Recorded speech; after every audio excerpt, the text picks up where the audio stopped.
Sur Brawl Stars, il existe énormément de brawlers et c'est donc pour ça qu'aujourd'hui je vais te présenter 20 astuces qui vont te permettre de progresser rapidement sur le jeu. Que ce soit pour monter des prestiges, monter en ranked ou juste pour apprendre de nouvelles choses sur Brawl Stars, tu es sur la bonne vidéo. Alors n'oublie pas de t'abonner, rejoindre mon nouveau serveur Discord et c'est parti. On commence avec la première astuce avec Willow. Tu peux empêcher l'adversaire de marquer un but. C'est tout simple, quand il tire pour marquer, tu dois le contrôler en même temps et du coup le jeu va croire que c'est ton allié et du coup la balle s'arrêtera au moment du but. On passe à la deuxième astuce et cette astuce fonctionne avec plusieurs brawlers. De base, certains brawlers ne peuvent pas aller sur l'eau, mais par exemple avec l'hypercharge de Meeple, tu peux directement aller sur l'eau. Ça fonctionne aussi avec d'autres brawlers comme RT, ça peut permettre de mettre un maximum de pression. Troisième astuce avec Pam, évitez de mettre votre tourelle dans un endroit facile à atteindre pour vos ennemis. Le plus simple est de la mettre derrière un mur, comme ça vos ennemis ne pourront pas la toucher. Cette astuce ne fonctionne pas seulement avec Pam, mais aussi Jessie ou encore Penny. Quatrième astuce, il existe un pattern pour esquiver les météorites de Médor. Voici exactement le pattern que tu dois faire pour éviter les météorites. Ça va te permettre d'éviter de reculer et de continuer à mettre la pression au Médor. Cinquième astuce, avec Billy, vous pouvez mettre le double de dégâts avec votre bulle avec un bon timing. Pour ce faire, il suffit de taper l'ennemi pour qu'il recule et en même temps d'activer la bulle et vous allez faire le double de dégâts.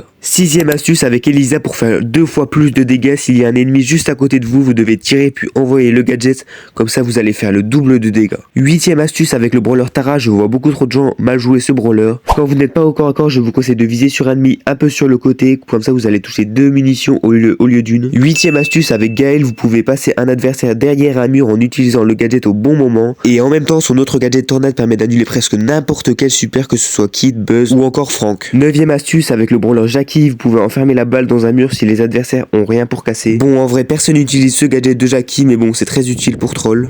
Dixième astuce avec le brawler Nita, si vous possédez déjà un ours sur la map et que vous voulez en mettre un deuxième, le premier va disparaître, mais vous pourrez donc activer le gadget pendant que l'ours spawn et ça va les stun directement. Cette astuce permet de surprendre les ennemis très facilement. Onzième astuce avec Surge, quand vous avez votre ulti, tirez 2 balles sur un ennemi et après activez votre ult, comme ça la moitié de votre ult sera déjà chargée. Cette astuce peut fonctionner aussi avec Fang.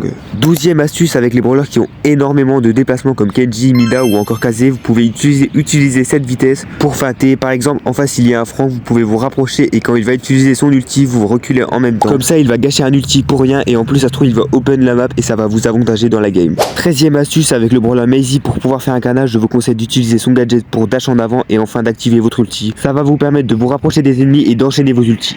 14e astuce, et cette fois on va prendre un lanceur, on va parler de Tick. Pour Tick, quand vous avez un adversaire juste à côté de vous, activez votre gadget pour le repousser et envoyez en même temps des mines derrière lui, comme ça dès que le gadget va le repousser, il va se prendre toutes les mines et il va mourir. 15e astuce avec Kit, si vous ne bougez pas et que vous utilisez votre gadget invisible, vous allez recharger 2 fois plus vite votre ulti. 16e astuce avec Karl, pour finir le plus rapidement un ennemi, je vous conseille d'utiliser les murs, c'est largement plus efficace. Et avant d'utiliser votre outil, n'hésitez pas en même temps à mettre une balle, comme ça vous aurez largement moins de dégâts à faire. 17e astuce avec Cordelius, quand vous êtes vraiment mal et que vous allez mourir, n'hésitez pas à utiliser votre ulti sur l'ennemi et à changer de position pour surprendre les autres adversaires. 18e astuce avec Mélodie, si tu tournes de ce sens, tu vas largement faire plus de dégâts en braquage. Et n'hésite pas à utiliser tes dashs pour te rapprocher du coffre de braquage. Avant que je te dise les 2 dernières astuces, n'hésite pas à t'abonner, mettre le like, le commentaire, ça fait extrêmement plaisir et ça permet de soutenir la chaîne. 19e astuce avec Max, quand vous avez votre ulti hypercharge, restez sur place et ça va vous permettre de recharger un maximum votre prochain ulti. Et dernière astuce avec Frank, s'il y a en face un brawler avec beaucoup de mobilité comme une Kazé, Mortis, etc. N'hésitez pas à utiliser votre ulti derrière vous, car il va croire que vous allez tirer sur lui alors que vous allez tirer derrière et il va se faire surprendre par ça. Et voilà, c'est déjà la fin de la vidéo, j'espère qu'elle vous aura plu, n'hésitez pas à vous abonner comme je l'ai dit, vous le like, le commentaire, ça fait extrêmement plaisir. N'oubliez pas aussi d'aller rejoindre mon nouveau serveur Discord qui est dans la description de ma chaîne, on est bientôt les 100 membres. Aux 100 membres, je vais organiser un giveaway, donc n'hésite pas à le rejoindre et on se dit à la prochaine. C'était Keizo.